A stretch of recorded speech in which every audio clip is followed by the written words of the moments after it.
Once a little old lady named Laura Scudder had a thing about potato chips. She hated chips that sounded like... Now I ask you, who likes chips that sound like... So Laura Scudder decided to make her own. A crisp, noisy potato chip. She went potato shopping until she found the perfect potato chip potato. Solid. She researched 197 vegetable oils until she found the purest and found the best salt. Then she put them all together with her secret recipe to make them crisp and crunchy and put them in a special package to keep them that way.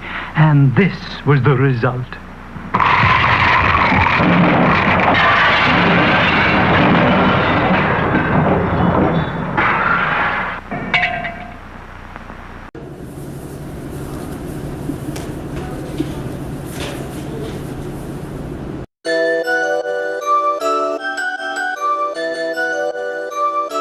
Hello everyone and welcome to Our Groovy Life. So continuing down our path of different chips that we've been trying for you.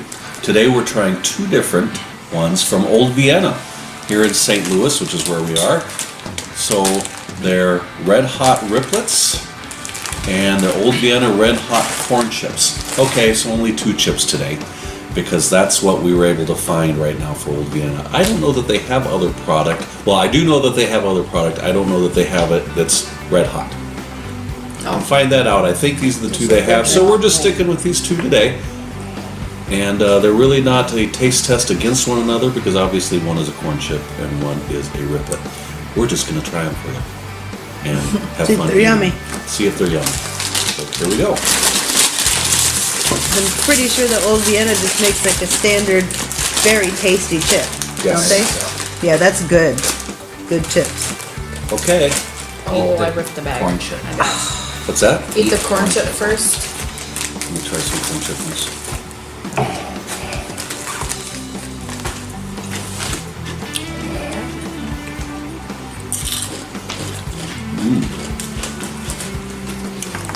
Tasty.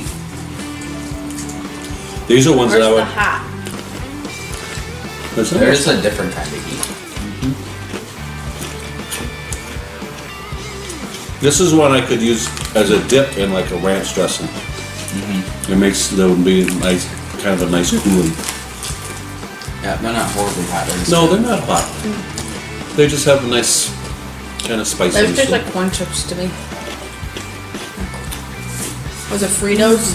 Fritos corn chips? Really good. That's a good corn chip. It's just a little similar to the Frito-Lay barbecue ones. Okay. Those are maybe a little bit sweeter, and this is a little bit heaty, but not really hot. Yeah, these would be great again in a cool dip. Be absolutely fabulous. I think I'm the corn chip connoisseur of the family. I really like these though, Tastes like a corn chip with just seasoning. Yeah. because I like corn chips. Those are really good. I can get it. I've never had the corn chips before. Jackson's already moving on. And these are really good. I've never had any of these chips before. Good Old too. Man Red Hot Riplets.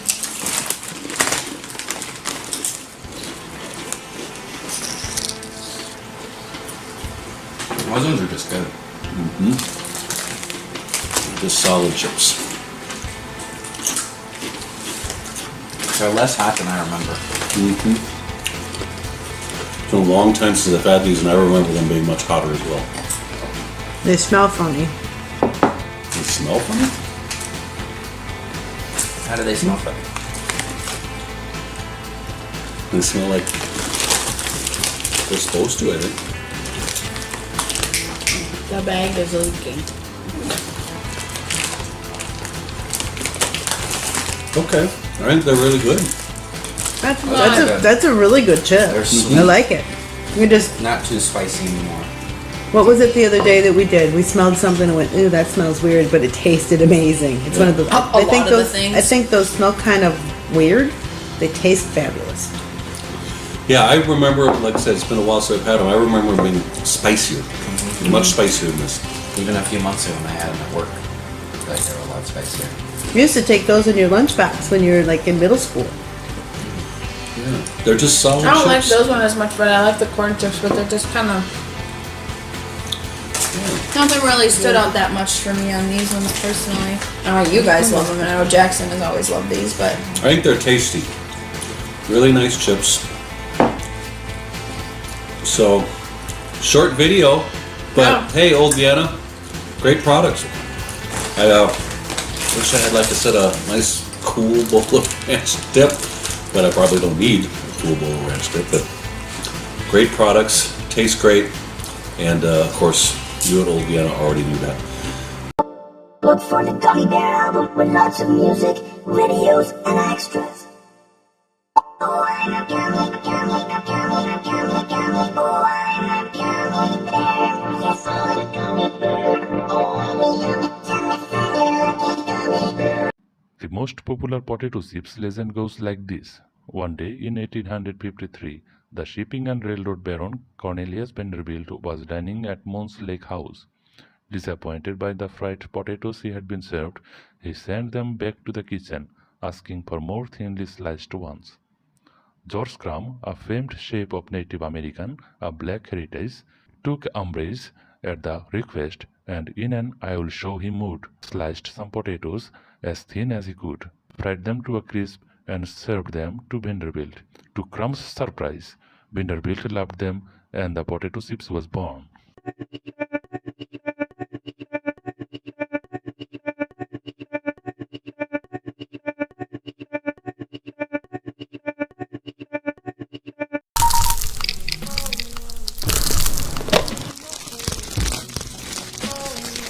这是我最近吃过最贵的水果了。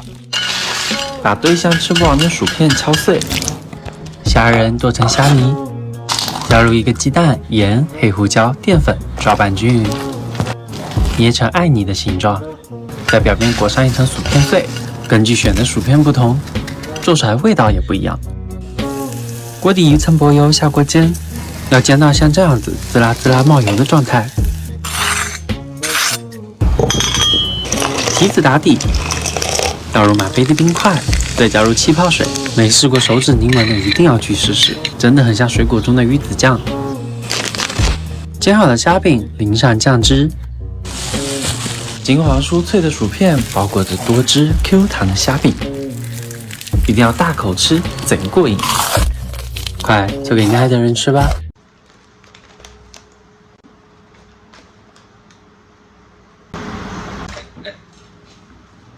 Hello. Today we're gonna be unboxing and reviewing Best Licked, aka potato chips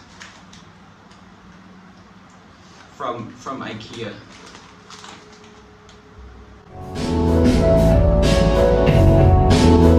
This is the front. The front, you can see some. It says orange.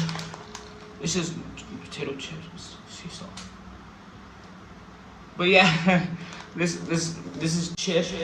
The chips are falling and the salt is falling. This is the front of the bag, by the way. It's called Festlicht and it's in Sweden. And it says brings flavor to the party. Yeah, I know. Potato crisps, crisps, not chips. Sorry, with salt. Anyway, this is the back of the bag. I don't know what any of this shit means. They got ingredients, but I think it's pretty straightforward. I don't need to read that to you. It's just potatoes and oil. Yeah. So anyway, let's get to let's eat. Let's eat. All right. So now we're gonna open the bag.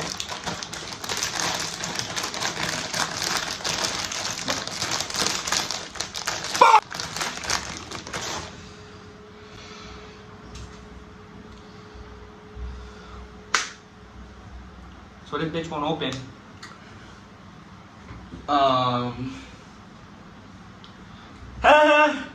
It's okay. Let me just try again, guys.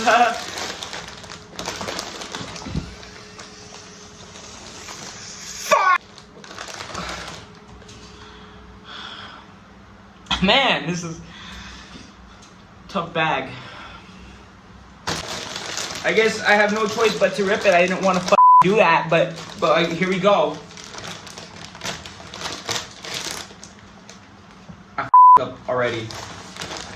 So here's the inside of the bag. We got potato chips. These are very unique looking. These look really good, by the way. Nice and crispy. You can take a look. Airy, crispy. Let's see. Let's hear this.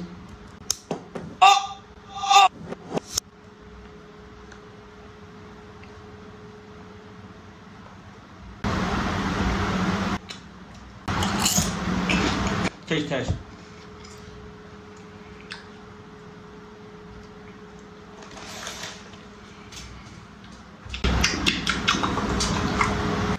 Okay.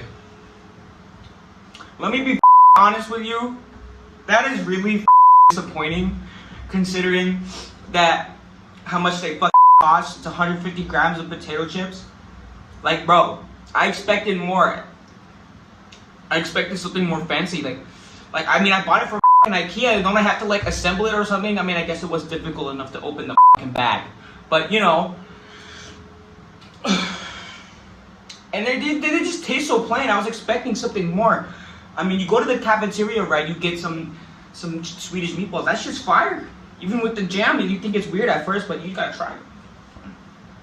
But this is just some lame ass potato chips. They could have just, you know what this is? They went to Lay's, they went to Great Value, Walmart, and they took the chips and they put it in there, and they put it in new packaging. You know, I mean, if you just want potato chips, they're good, but at least lower the price. You know, it's just regular potato chips.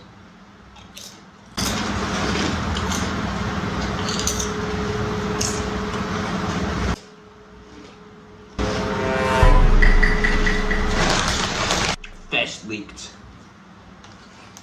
All right. There's not much to this, so I think I'm gonna end the video here. Thank you for watching.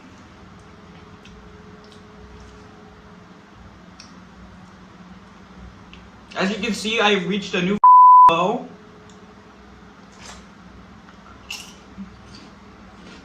I mean, they're pretty boring, but they're good, and they're just potato chips. Come on, can't go wrong.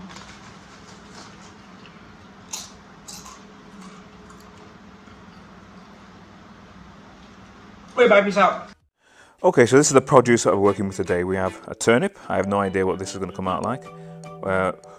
There's two parts of this. One is an exercise in using our mandolin to see how well it works, how regular it cuts, how easy it is, how safe it is to use. I'm really excited about that. But two, I wanted to just see, partly to make some crisp using different types of vegetables. So I'm going to make some crisp out of some turnip. I've never had it before, it could be gross, we'll see. I've got two different types of potato. I've got a sweet potato, I've got some carrots. And then the idea is to try and make different types of crisp and also maybe some fries, just to give an idea of the different kind of cuts that our mandolin can produce. And there's even like a waffle setting, which I'm quite excited to see as well. Okay, so here we are. Now I'm gonna guess, because I'm a bloke and none of us like reading instructions, that it's gonna be quite intuitive to use, and it doesn't look like it's got a lot of working parts. So let's just figure it out. First of all, we've got some PPE, personal protective equipment. I don't think there's anyone in the country or the world that doesn't know what that stands for now. We've got our guard. I guess your vegetables will stick onto that, and you'd press it down onto that like that. So that's the kind of theory. I mean, it looks kind of like it should be fairly straightforward. So let's see. Now, I did a lot of research before buying my mandolin. I looked at a lot of reviews. So let's see if I chose correctly. So looking at it, let's have a look. Should I read instructions? Nah. Actually, I might have to read instructions because I'm not quite sure what I'm doing. Alright, so I swallowed my manly pride and actually read the instructions, and I'm glad I did because it wasn't obvious how to work this thing. So here we have it. We have a blade here, a super sharp blade that you need to use your protective gloves for in case you slice off your fingers because they are crazy sharp. And what happens, you rotate this, and this lowers this sort of control plate here up or down to varied amount of thickness, which varies from 0 to about 9 millimeters thick. And then in addition to that, you can actually rotate round so we get different blades. So it's got the julienne there, or it's got sort of the carrot sticks there, or there you can put them both away, and then you just got straight cuts. Okay, I've got my safety protective glove on. I've got my guard in place. Now the first question we probably need to ask is, why do we need to use a mandolin as opposed to just using a regular knife? Now I've tried cutting potatoes nice and thin with a knife, and you can cut them quite thin. But the only difference really is, the main significant thing is, even though you can cut them quite thin, it's very difficult to cut each one exactly the same thickness. Now you may think, well, what difference does that make? Well, if it was just aesthetic, what it looks like, it wouldn't make a tremendous amount of difference perhaps, but when you're cooking something, i.e. if you're roasting it in the oven or if you're frying it, if something at a different thickness, it's going to cook at a different rate. So while one particular thin slice might be cooking perfectly, the other one might be burning if it's not the same thickness. So it's very important that everything's cut exactly the same thickness when you're cooking. This is the guard, which I'm going to strongly advise you use. So we put our potato in there. So now I'm going to have a go at slicing it and see what kind of slices we get. So here we go. Wow. This thing is effortless. What? Look at that. Are they all cut the same thickness? Wow. This thing is, man, I'm glad they've got a guard. This thing is slices like butter. This is crazy. And look, every single one, pretty much the same thickness. Not exactly, but fairly even. That's quite impressive. I think the first part's cut really well. When you get to the very bottom part, it gets a little bit harder to stay inside to cut them evenly. So let's just kind of work. Yeah. I think, yeah. So when you get down to about this kind of thickness, it's difficult to continue to cut in here. So even with the protective glove on, it sort of caught the end of that glove. So my advice, do not use it without the guard at all. Because these things are, wow. These things are crazy sharp, but my goodness, it cuts well. Look how easy it's cut through that. That's crazy. There's no way you could cut stuff as quickly and as evenly as that. We'll put our medium to one side. Now, with potatoes, once you cut them, they suffer from something called enzymatic browning, where as soon as they cut, they start to go brown. So these are going to go a little bit brown. You can prevent that by adding a bit of vinegar or whatever, but I want these to be fairly dry when I'm frying them. So they are going to go a little brown, but don't worry about that. So now, I'm going to try the same thing, but on its what appears to be its finest setting. Let's see how thin we can cut on the finest setting. Here we go. Oh, this thing glides. Wow. There is no way on planet Earth that you could cut this potato this evenly thin with a knife. Wow. I challenge even the most skilled chef. Look at that. Everyone exactly the same. This is incredible. Wow. And it's so quick as well. But again, we have the same problem. The only real thing with this is that we have the problem when it comes down to the very end. It's very difficult to cut the final parts even as well. So that is a real challenge. When you come down to the parts towards the very end, what do you do with them?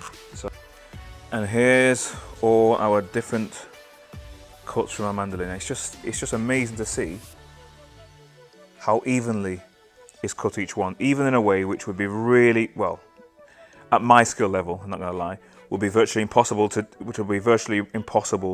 to do by hand. Maybe if you're a top chef, you likely could do that.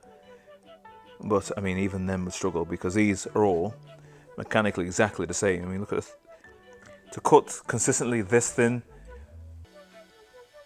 Right, so these are going to make the base of our various different types of crisps or chips or fries or whatever we're going to do. So now let's heat up some oil and see what these things actually come out like.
Лоточку.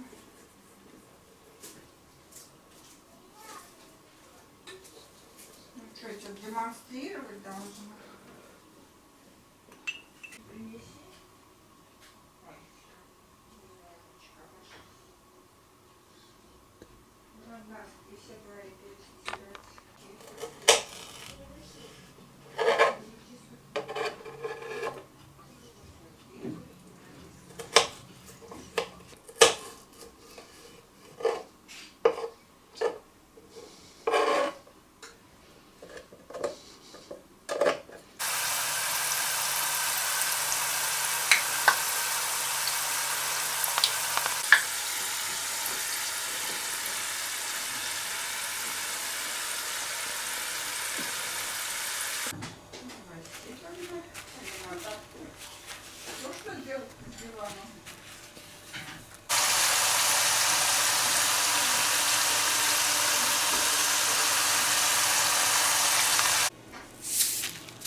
520，你们想好送什么了吗？我觉得送土豆就挺不错的。把土豆切成小块，把它们放进锅里，水记得要加少一点，1勺盐，1勺橄榄油，煮出土豆的味道。剩下的土豆下次用来做土豆泥吧，我们要吃这个土豆水。重新起个锅，加入土豆淀粉，小火不停地搅拌，直到变得浓稠。装进裱花袋里，然后挤在油纸上，用勺子铺平擀薄。还有一部分挤进长条形的模具里。120度先烤上1个小时，1个小时之后发现还是有点湿，所以我们再加1个小时。看看这晶莹剔透的薯片，薯片差不多了，但是薯条有点失败了。仔细看了一下，形状不规则，而且烤不干。拿出来很快就粘成了一坨，还好我又剩几个土豆。重新煮1锅土豆水，拿出以前做好的葛根粉。葛根要比土豆淀粉更浓稠，具体的比例我放在屏幕上了。同样的小火边搅拌边煮，装进裱花袋里，再次挤到模具里。吸取了前面的教训，这次我们烤久一点，边缘可以轻松脱模了，但是中间还是没烤干，再加一点时间。超酥脆、超有趣的透明薯条也做好啦！不仅仅是透明而已，它还特别的酥脆。重点是热量还低，1盒琉璃薯条的热量还没1根普通薯条的热量高。快做给你爱的人吃吧！ Let's make salt and vinegar chips.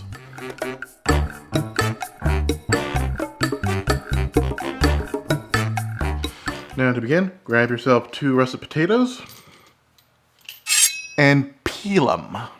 Next, grab yourself a mandolin slicer and set it to slightly less than 1/8 of an inch. Safety first.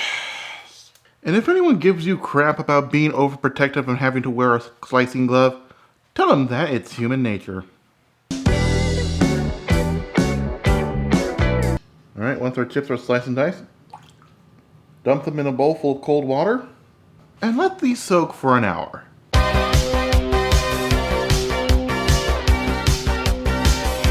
Alright, after an hour, lay out some kitchen towels, and lay our potato chips out so they can dry. I feel like a Vegas poker dealer. Oh, and you know those hot Vegas waitresses with the huge cleavage? There's more to that than sex appeal.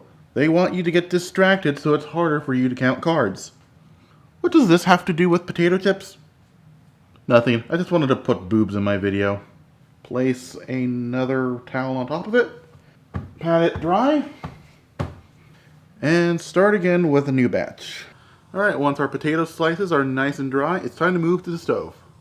I have here a Dutch oven filled halfway up with frying oil and a seasoning bowl. And well, you know our seasoning.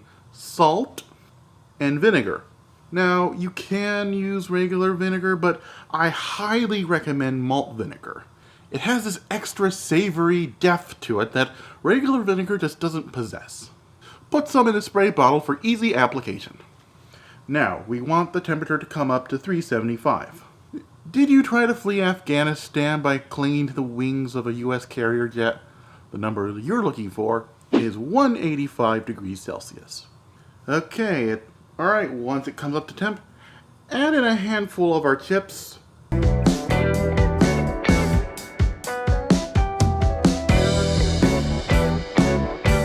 Add them in gently, otherwise you're going to splash oil everywhere and you're going to be sounding like an angry Russian Minecraft kid. Ни хрена себе.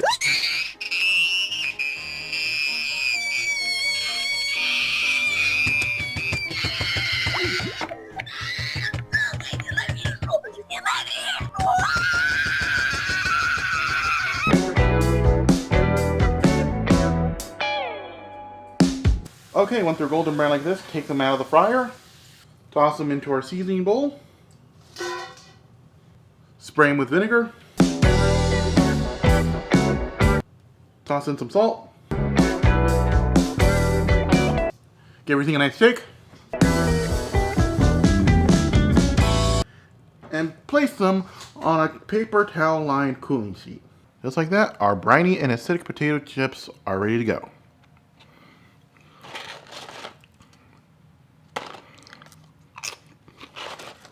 What? You expect me to say something funny? I'm starving! This has been Jay's Cutting Kitchen. I'm CRJ, making cooking fun.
Potato roll chips.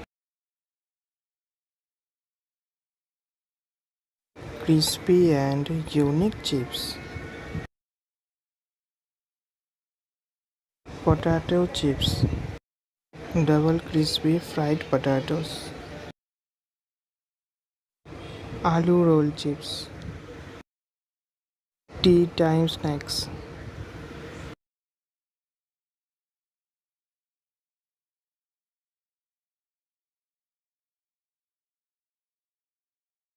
Rolled chips. Monsoon special chips. Fresh potatoes too. Peel it.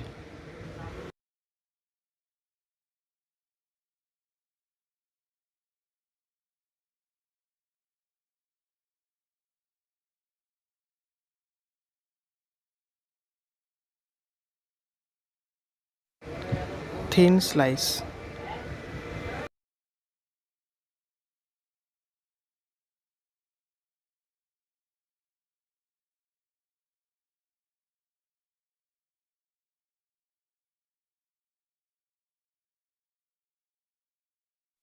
Remove its scratch and put it in water. Ice cold water. Rinse lightly in cold water to prevent brown.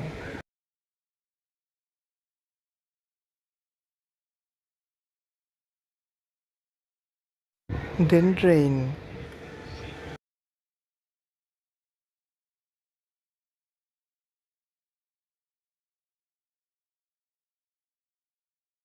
Let it dry for 5 minutes.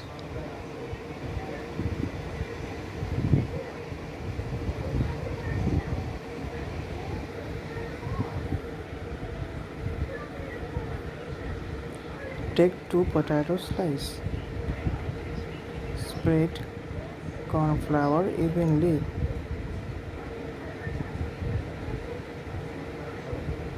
Roll it.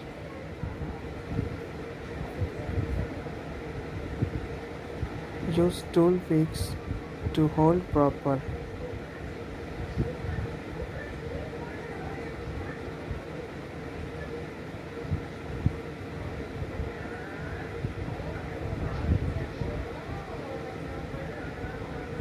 Perfect shape. Ready to fry. Hot oil. Fry it in medium-high flame.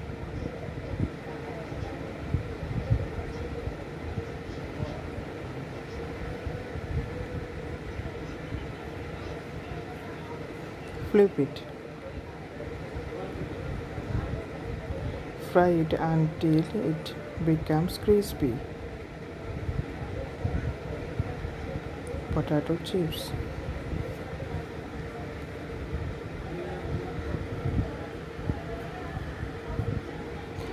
Then potato chips. Roll chips is ready. Remove toothpicks or keep it as it is. Salt 1 spoon. Peri powder 1 teaspoon.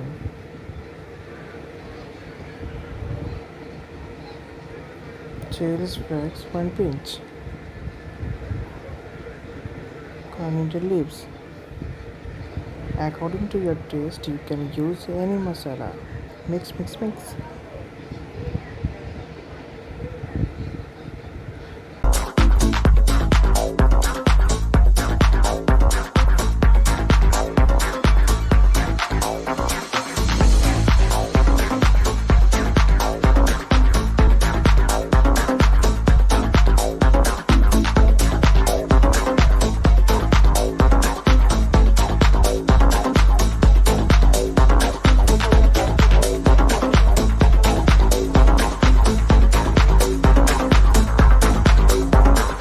Hi, my name is Mikhail Anthony. I'm going to be using Lay's potato chips to make the 3 epic dishes in the kitchen.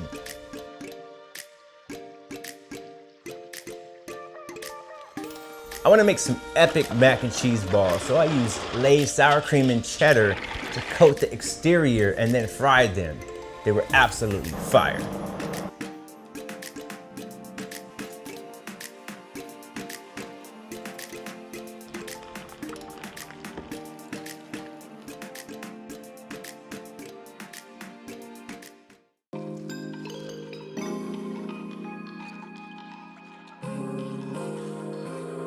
Let's have a little fun with Lay's potato chips, inspired by Sugar and Scribe Bakery.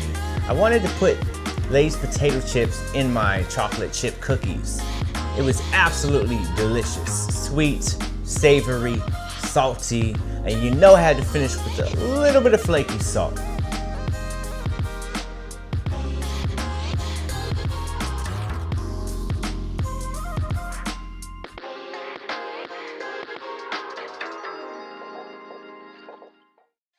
When you say fish and chips, one of the first things that comes to my mind is vinegar.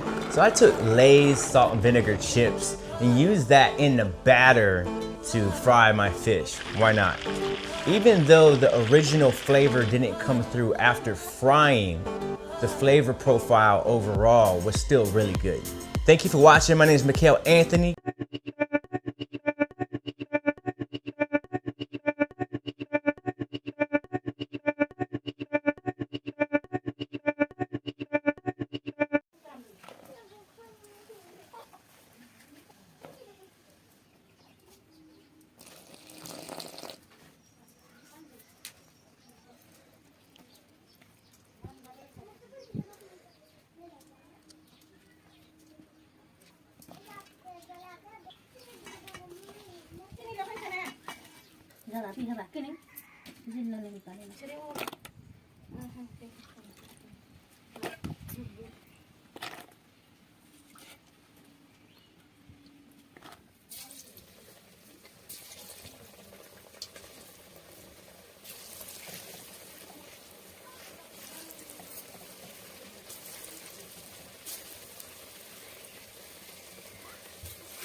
Hey guys, welcome back to our channel. My name is Howard. And I'm Andrea. And we're with Foodimentary Adventures in Food. And we have a little guest with us. He's off camera. It is Harrison, our 8-month-old, and so you may hear him from time to time.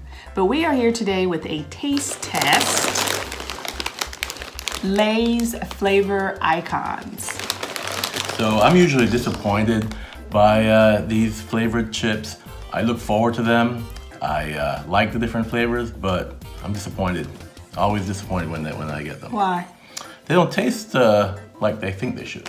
Oh, well, we'll see. Oh, and also I forgot to mention too, we're also going to be trying out 2 new candies that I found. So this one is Orange Vanilla Cream M&Ms, and this one is Hershey's White Chocolate. So it'll be, oh, actually Hershey's White with Whole Almonds Chocolate. So we'll be trying these out at the end. So you ready to get started? Ready. Okay, you want to go first? All right. First is Philly cheesesteak flavor. So with Gino's from Philadelphia. So I like Philly cheesesteaks. I've had the Philly cheesesteaks from Philadelphia. I don't remember if it's Gino's or Pat's, but I'm looking forward to trying this and hopefully I like it. And I forgot to mention too that all of the flavors are based off of iconic restaurants in the US. So you said that one's from Gino's? Gino's Steaks. Philly cheesesteak. Okay. Doesn't smell like a, smells like a regular chip. All right. Hopefully it tastes like cheesesteak. Cheers.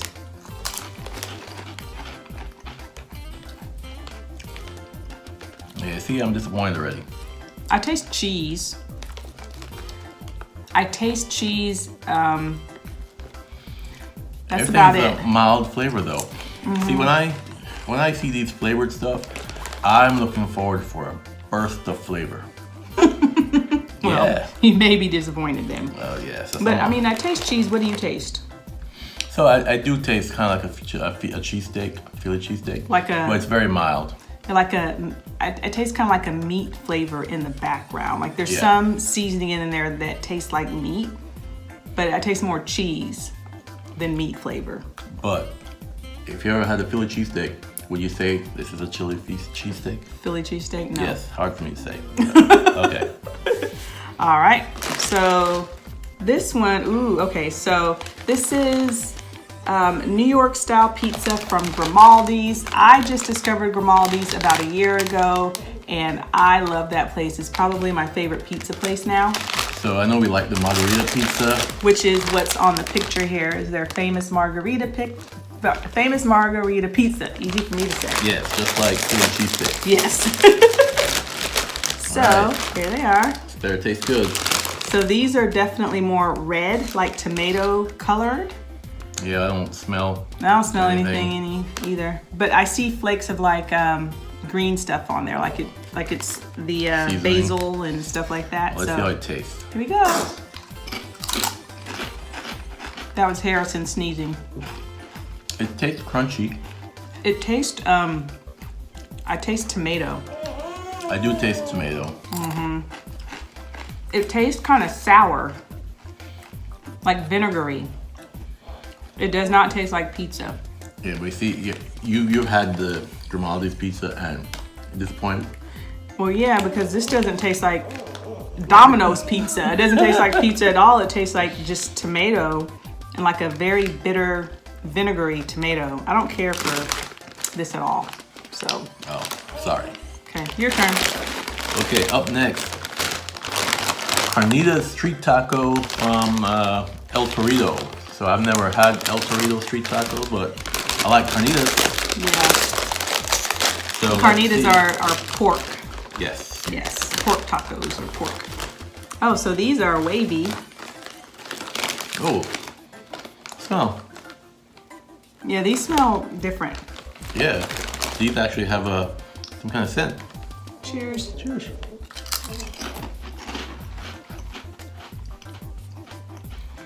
I taste ham. I taste like pico de gallo or something. I can get like a street taco kind of taste on this. I taste pork, kind of. It has that pork undertone. Cilantro, maybe? And I taste some spice. Yeah, it's a little spicy. Mm-hmm. This one actually has... this one does. Has some kind of flavor. Maybe because I've never had it before. Maybe. Okay. So then the last one is Nashville hot chicken. The restaurant is, it says, inspired by Party Fowl in Nashville, Tennessee. Where are the carnitas? El Torito. Oh, in Marina Del Rey, California. Oh, California. Oh, and Gino's Cheesesteaks, Philadelphia. Yeah. So this one, now I've had, well, I haven't had authentic Nashville hot chicken. I've had it from KFC. I've never had Nashville hot before, so we'll see But what it tastes like. You smell it. It smells hot. Cheers.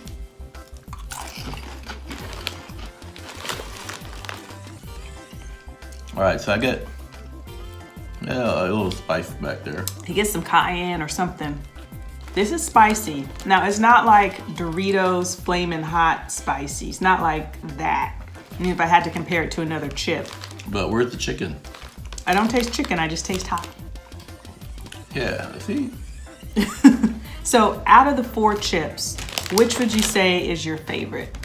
So, I think the ones with the most flavor are the carnitas and the Nashville hot.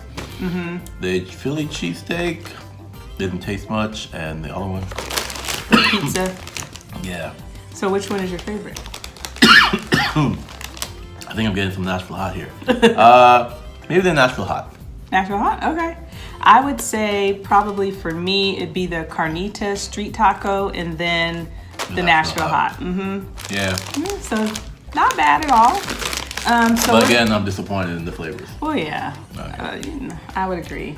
So let's try the candy.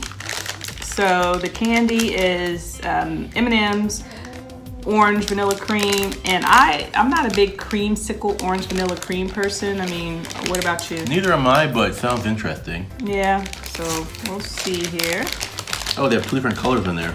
Oh. You get the orange or the white one? Yeah. You want orange or white? Oh, I'll just grab one. Just take one.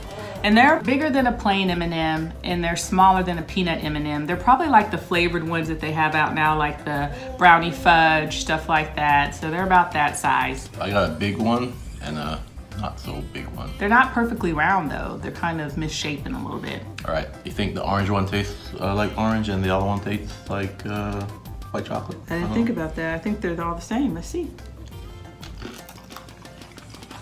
So it looks like that on the inside, white. Tastes like orange vanilla cream, which if you like that, you would like this. I don't. I think they both taste the same.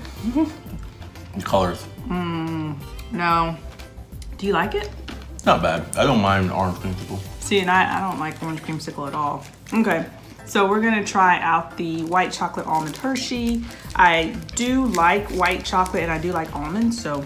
Sounds good. Yes. Oh, and here, so the bar broke, but let me show you. This is the back of the candy bar right there, so you can see the almonds there. There you go. Oh, it's a big, I got a big piece. Yeah. Cheers. I'll take a bite.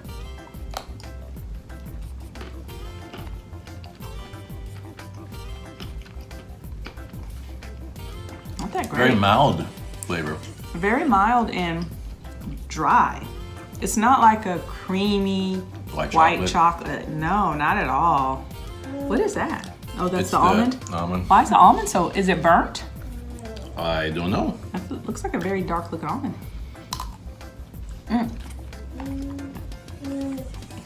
Yeah. It just went, I mean, it's not bad. Would you buy it again? No. I wouldn't either. I wouldn't buy it again either. It tastes very dry. It tastes old. And I think the almonds are burnt. That's why it's that color. But anyways, guys, I think Harrison has about had enough and we're finished with the taste test anyway. So thanks so much for watching. I hope you guys enjoyed this video. Hey guys, welcome back to my channel. Today I thought I'd share a little recipe on how to make a no churn banana coconut vegan ice cream. I have shared in the past, actually recently, how to make a vegan lavender honey no churn ice cream, and I thought why not share this really easy recipe for those of you who may not really want to have the lavender taste in their ice cream. So this is really easy. You only need 2 ingredients, and I'm sure you can guess what they are. You want to make sure you're sourcing a really good quality coconut cream to use for the base of this. This was the best one I could find. It didn't firm up as best as I'd like, and I did chill it. It wasn't as good, and I was a bit like, but you have to make do with what you have. I can recommend to all those Australians out there, the Macro brand is my favorite. The full fat one, so good. So if you, like me, do not have a ice cream machine on hand or a hand mixer, don't worry, I have the thing just for you. All you need is a blender or a hand mixer and you're good to go. So I only have a blender with me. That's pretty much the only kitchen appliance that I have here, and it's been my pride and joy. I use it for everything. Now if you have a hand mixer, it will make the coconut cream more fluffy, more light, like actual ice cream. So I do recommend if you have that, use it. But if you don't have one like I do, just use a blender.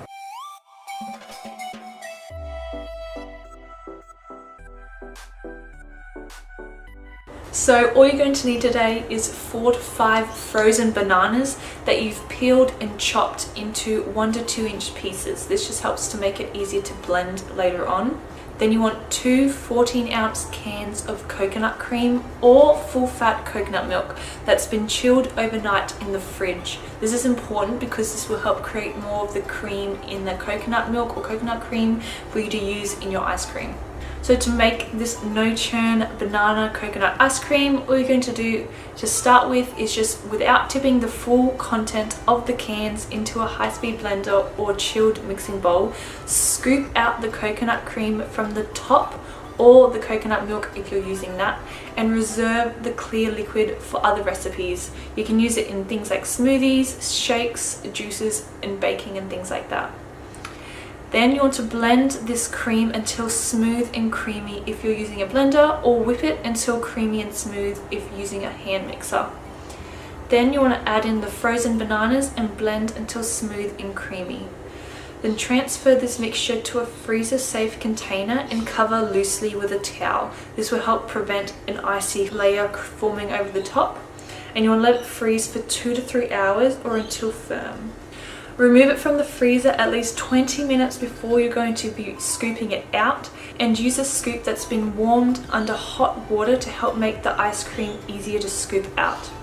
This ice cream will keep in the freezer for up to 1 week, but it's best when eaten fresh. And that's how you make this no churn banana coconut ice cream. I hope you guys enjoyed this recipe. Do let me know if you try it, and you'd let me know what you think of it. I hope you enjoy. Do share other recipes that you've tried. Otherwise, I really hope you enjoyed today's video. If you did like it, please give it a thumbs up. And if you want to join our tribe, our squad, our fam on YouTube, you know just to subscribe down in the corner below and hit the bell button to make sure you keep up to date with my future videos. Otherwise, I really hope you enjoyed today's video, and I hope to see you again soon in my next video. Bye.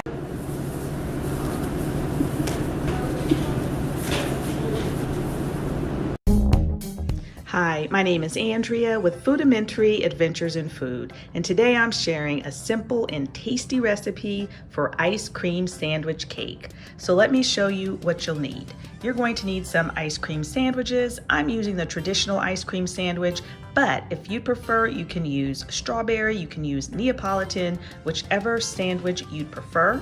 You're also going to need some Cool Whip, some chocolate topping and caramel topping, and then you're also going to need whatever type of candy bars you prefer. I am using a mixture of Snicker bars, Twix bars, and Reese's peanut butter cups. So let's get started.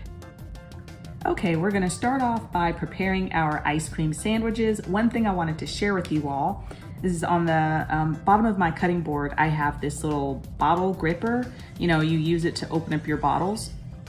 In order to keep your cutting board from slipping all over the cabinet, if you put one of these down and then put your cutting board on top, that will help out a lot. But all I'm gonna do right now is just cut my ice cream sandwiches up and get them ready.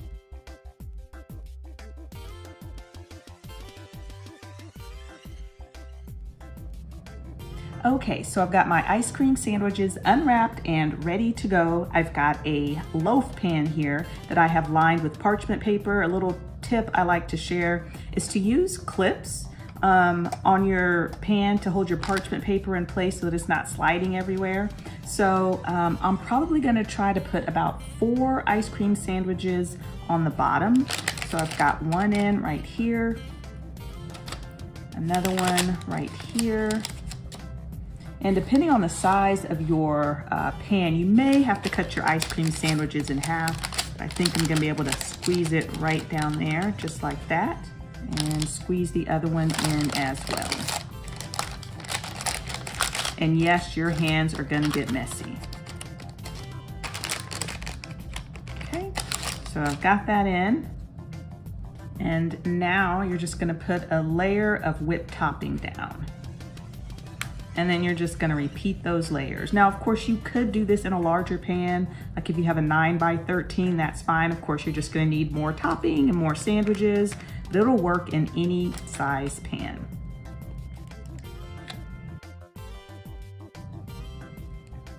Okay, so I just put the second layer of sandwiches on, and I discovered that it's easier to put them in this way instead of this way. These ice cream sandwiches are a lot smaller than ones that I'm used to. So I'm just gonna put on that second layer of the whipped topping. Now I'm just gonna sprinkle on my candy. Okay, so now I am going to loosely cover this with plastic wrap, and I'm gonna pop it in the freezer for at least a couple of hours, and then I'll show you how I finish this cake off. Okay, so it's been about 5 hours and I lifted the cake out of the pan. It was so easy, just pulled it up by the parchment paper, and then I just stuck a large spatula underneath there and then just put it on my serving platter. Now I am going to garnish this cake with some caramel. I warmed up just a little bit. If I had to guess, maybe 3/4 of a cup of caramel in the microwave. And I'm just going to drizzle it over the cake. And now I'm gonna take my magic shell topping. And if you have just regular hot fudge topping, that's fine too. But the magic shell, it hardens. So here is the ice cream sandwich cake. Again, so easy to make, and it is sure to be a hit with your family and friends. Cut it open so you all can see what it looks like on the inside. And then here is a slice on the plate. I hope you all enjoyed this video. If you did, please make sure to give us a thumbs up. And if you have not subscribed to our channel, we'd certainly love to have you. Thanks so much for watching, and we'll see you all next time.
Good day, my name is Iksan Small, a local entrepreneur and ice cream maker. I'm the founder of Ice Creme Funny Plain. Today we're making ice cream from coffee, and our coffee's name is Ethiopian Sedamo. So we'll be making two types of coffee ice cream. One with an espresso. We'll first make an espresso and then add it to the base of the ice cream. And two, we'll take the coffee as is coming out of this packet and add it to the base. So we'll have two distinct flavors coming out of the same little bag.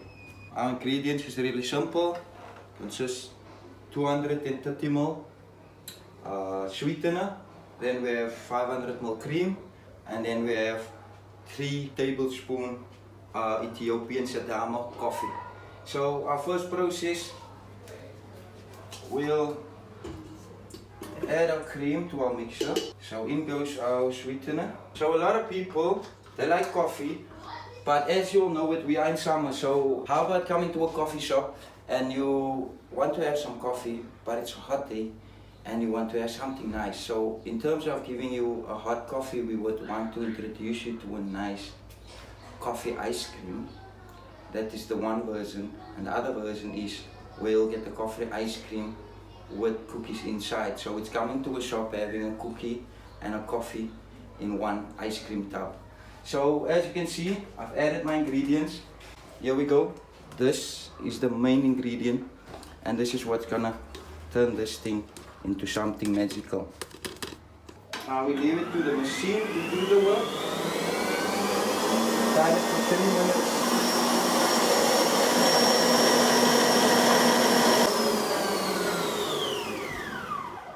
There we have the end product. Right, so what we'll do now, we'll take our piping bag. We have a nozzle there at the bottom. We'll scoop this into our piping bag. My friends and family, they just go crazy when I do this. Because now they know we don't have to go anywhere and pay expensive for the ice cream that we want to. 250 ml cups. So we swirl it into these cups. We're gonna top this off with some Oreo biscuits.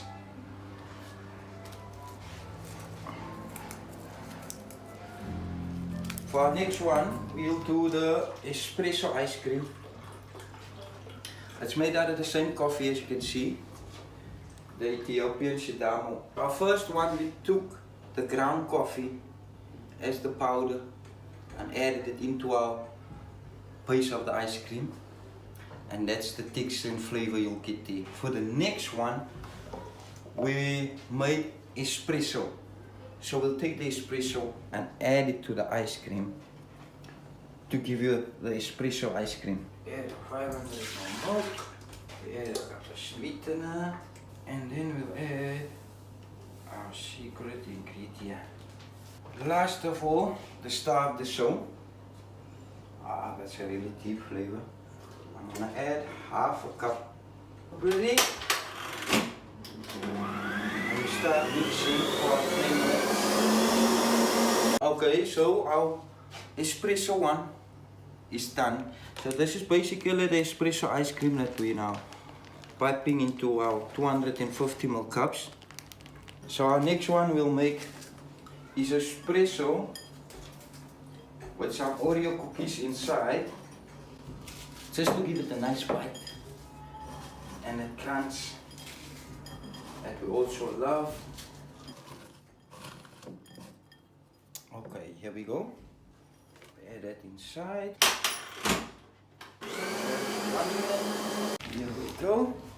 So this is our one espresso coffee with Oreo biscuits. Here we have it, a whole range with the Ethiopian Sedamo coffee from Deluxe. Thank you very much, Deluxe, for your samples. We really appreciate it. Hope to see you guys soon. This is an easy recipe for homemade peach ice cream. 7 ingredients, no cooking, absolutely delicious. For our ingredients, we need 16 ounces of peaches. Today I'm using frozen peach slices, but use fresh peaches if you have them and it'll be even better. 2 cans sweetened condensed milk, 1 can evaporated milk, 4 cups whole milk, 1 1/2 cup sugar, 1 teaspoon vanilla extract, 1 teaspoon kosher salt, a heaping teaspoon here. Now you can use regular salt, but it has iodine and it can change up your flavor profile. We want to lay out the peach slices, cut them up into smaller pieces, and then add the peaches and a 1/2 cup of sugar to a bowl and give it a mix. The smaller pieces allow the sugar to be absorbed more readily, and let this rest for at least 30 minutes while the sugar works its magic. After your wait time is over, we want to puree the peaches in a blender or food processor. Add all the ingredients except the kosher salt to a large mixing bowl. If you add the salt too early, it gives you softer ice cream. And since I'm in Texas dealing with triple-digit heat, I'm adding the salt last. Stir your ice cream mix and mix it thoroughly. Pour the ice cream mix into your frozen ice cream canister. Run the ice cream maker for 30 minutes or follow instructions for your machine. I'm stopping my ice cream maker after 30 minutes and I'm adding that heaping teaspoon of kosher salt. And if you prefer to add peach chunks to your ice cream, then do it here. I'm running my ice cream maker for another 15 minutes. Stop the machine, remove the dasher, and put the canister in your freezer for as long as needed to firm up the ice cream. After 3 hours, mine was absolutely perfect. Enjoy! Hey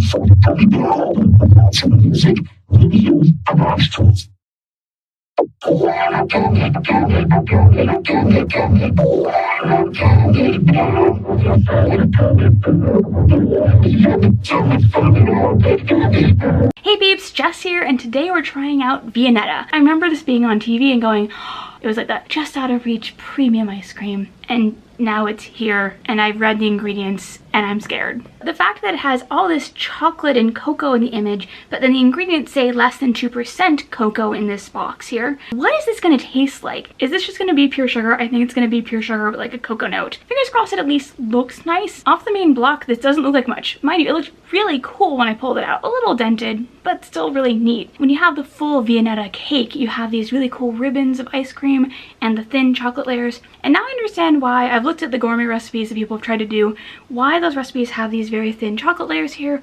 They are trying to duplicate the inside of a Viennetta, not necessarily the outside. And that makes some sense. The weird thing though, it smells like nothing. Like not even vanilla. It's just here to the kid and all of us. Cheers. Well, that was pleasantly underwhelming. It tastes like ice cream you get off a summer ice cream truck. There's a sweet creaminess to ice cream. It's kind of bland. It's just kind of there. Kind of just tastes like milk, to be honest, like cold, smooth milk. And there's a light cocoa flavor from the chocolate, kind of like eating Magic Shell. Yeah, it's fancy Magic Shell ice cream you'd buy off of an ice cream truck. That isn't necessarily a bad thing. It means that everything here is about the experience. Having this giant ice cream cake, slicing off pieces to share, would probably make it feel far fancier than it actually is. Like, I'd originally planned to film this with Pink Jess. In fact, we've had Russian knockoff Viennetta together before. And I do think we would have had way more fun with it. As it is, it's better than I thought it was gonna be. My big problem is that there's an artificial note to the end of it, and it lingers. Not a fan. As it is, when I just pour melted chocolate onto vanilla ice cream at home, it legitimately tastes better. And now that I've actually had it, I think it's easier and harder to make Viennetta at home than you might think. Easier in that practically any chocolate and any ice cream together will make a better version of this, and harder because it really is all about the technique. And so I made a little one. This is just layers of ice cream and chocolate that I let sit overnight. Add some whipped cream and cocoa powder to be fancy. It is really cute. Cheers. Honestly, there's still too much chocolate. I should have gone even thinner. Maybe if I was just spreading it super duper thinly in a stripe, it would work better. But it tastes better because it's better chocolate and better ice cream. It'd be cute for giving to friends for parties. This took an hour between all the freezing and all the layers. It's just not worth it. As it is, I'd rather just wait for a local ice cream shop to make their own version, or just pour some melted chocolate on an ice cream and call it a day. It's plenty good. So glad I got to try it. It's the kind of thing where I do think it'd be more fun with friends. As it is, it was a cool experience. Glad I got to share it with you. Actually, this was voted on by some of you in the community tab. If you're interested in voting on future videos, I post them there from time to time. Right now, there's a vote going on for Mr. Beast Milk Chocolate. It's winning. By that, I'd love to hear your thoughts. Have you tried Viennetta? What did you think of it? Or have you tried making it? I really want to know if anyone's tried making it. If you'd like to see more ice cream videos, I got some for you right here. And with that, I will catch you next time. Later!